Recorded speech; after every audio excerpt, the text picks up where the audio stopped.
सर्वप्रथम उत्तक शब्द का प्रयोग किसने किया? तो बाइचेट। उत्तक के अध्ययन करने वाले विज्ञान को क्या कहते हैं? तो हिस्टोलॉजी।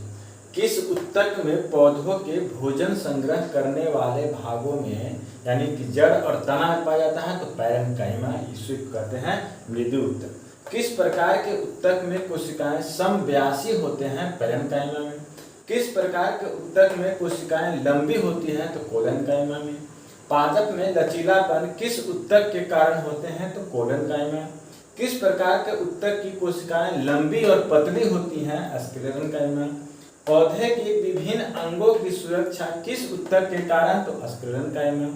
जड़ द्वारा अवशोषित जल तथा खनिज लवण को किस उत्तक के द्वारा पत्तियों तक पहुंचाया जाता है? तो जाइलम के द्वारा। किस उत्तक के द्वारा पत्तियों में निर्मित भोज्य पदार्थ को पौधों के विभिन्न भागों में पहुंचाया जाता है? तो फ्लोएम के द्वारा। किस उत्तक के द्वारा पौधे की लंबाई में वृद्धि होती है? तो शीर्ष विभ्यायोजित उत्तक। किस उत्तक के द्वारा पौधे की शाखाओं की लंबाई में वृद्धि? तो अंतर्वेशीय विभ्यायोजित उत्तक। किस उत्तक के द्वारा पौधे की मोटाई या गोलाई में वृद्धि? तो पार्श्व विभ्यायोजित उत्तक। चालनी नलिकाएं किस उत्तक में पाया जाता है? तो फ्लोएम। कौन सा उत्तक शरीर के खुली सतहों को सुरक्षा प्रदान करता है? तो उपकला उत्तक। कौन सा उत्तक शरीर के विभिन्न भागों को जोड़ने का कार्य करेगा? तो संयोजी उत्तक। हड्डी को मांसपेशी से जोड़ने किस उत्तक के कारण? तो टेंडन के कारण। हड्डी से जोड़ किसके कारण? लिगामेंट के कारण। हड्डियों का जो निर्माण किस प्रोटीन के द्वारा होता है? तो इस्विन प्रोटीन के द्वारा। हड्डियों के बीच एक छिद्रनुमा संरचना यानी नलिकानुमा संरचना पाई जाती है, उसे क्या कहते हैं? तो हार्वर्सियन कैनाल कहते हैं। हड्डियों के बीच मौजूद छिद्र में कुछ विशेष प्रकार के उत्तक पाए जाते हैं, क्या कहलाते हैं? बोन मैरो अस्थि मज्जा। किसके द्वारा आरबीसी तथा प्लेटलेट्स का निर्माण किया जाता है? तो लाल अस्थि मज्जा का। गर्भ अवस्था में बच्चों का आरबीसी का निर्माण कहाँ होता है? तो लीवर में। रक्त में कितने प्रकार की कोशिका पाई जाती हैं? तो 3, आरबीसी, डब्ल्यूबीसी, प्लेटलेट। मांसपेशियों का अध्ययन क्या कहलाता है? मायोलॉजी। तंत्रिका उत्तक का निर्माण किस उत्तक के द्वारा होता है? तो न्यूरॉन। न्यूरॉन के मुख्य भाग को क्या कहते हैं? तो साइटेन कहते हैं। हेलो दोस्तों, कोशिका विभाजन शब्द के सर्वप्रथम प्रयोग किसने किया? तो बिरचाउ ने।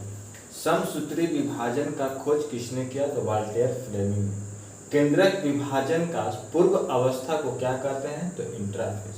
कोशिका का वास्तविक विभाजन का शुरुआत किस अवस्था में?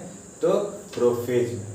केंद्रक विभाजन का सबसे छोटी अवस्था को क्या कहते हैं? तो एनाफेज। किस विभाजन में जीवों का विकास और वृद्धि होता है? तो समसूत्री विभाजन। जाइगोट में किस प्रकार की कोशिका का विभाजन? तो अर्धसूत्री विभाजन।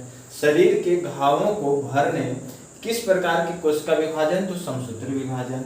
डीएनए और हिस्टोन प्रोटीन कोशिका चक्र को किस अवस्था में बनते हैं? तो एस अवस्था में।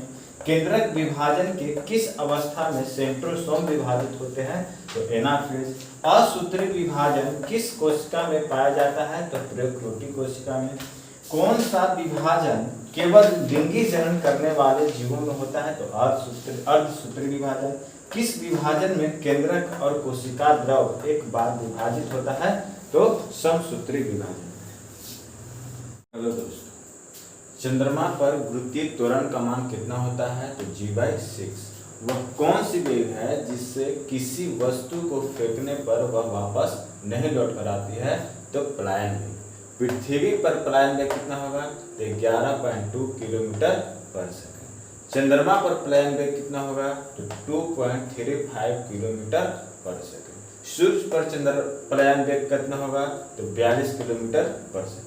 चंद्रमा पर से देखने पर अंतरिक्ष किस रंग का दिखाई देगा? तो काला। पलायन वेग और कक्षीय वेग का अनुपात √3 अनुपात 1 होता है। ग्रहों का नियम किसने दिया? तो केपलर ने। 3 नियम, कक्षा का नियम, क्षेत्र का नियम और परिक्रमण का नियम। अगर लिफ्ट एक समान त्वरण से ऊपर जाएगा तो व्यक्ति का भार बढ़ जाएगा। अगर लिफ्ट एक समान त्वरण से नीचे जाएगा तो व्यक्ति का भार घट जाएगा। अगर लिफ्ट का रस्सी अचानक टूट जाए तो व्यक्ति का भार शून्य हो जाएगा।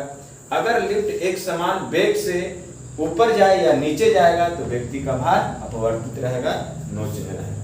धन्यवाद दोस्तों। सार्वत्रिक गुरुत्वाकर्षण नियतांक का खोज किसने किया? तो हेनरी कैवेंडिश ने। सार्वत्रिक गुरुत्वाकर्षण नियतांक का मान 6.6 × 10⁻11 न्यूटन मीटर स्क्वायर पर kg। सार्वत्रिक गुरुत्वाकर्षण नियतांक कौन सी राशि है? तो अदिश राशि। किसमें अलग अलग द्रव्यमान के वस्तु को गिरने पर दोनों एक साथ गिरेगा? तो निर्वात। गुरुत्वाकर्षण के किया गया कार्य किस पर निर्भर करेगा? तो ऊंचाई पर। गुरुत्व का मान पृथ्वी पर कितना होता है? तो 9.8 मीटर पर सेकंड स्क्वायर।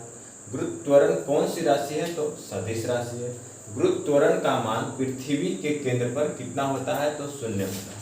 पृथ्वी के सतह से ऊंचाई बढ़ने पर गुरुत्वीय त्वरण का मान घटेगा।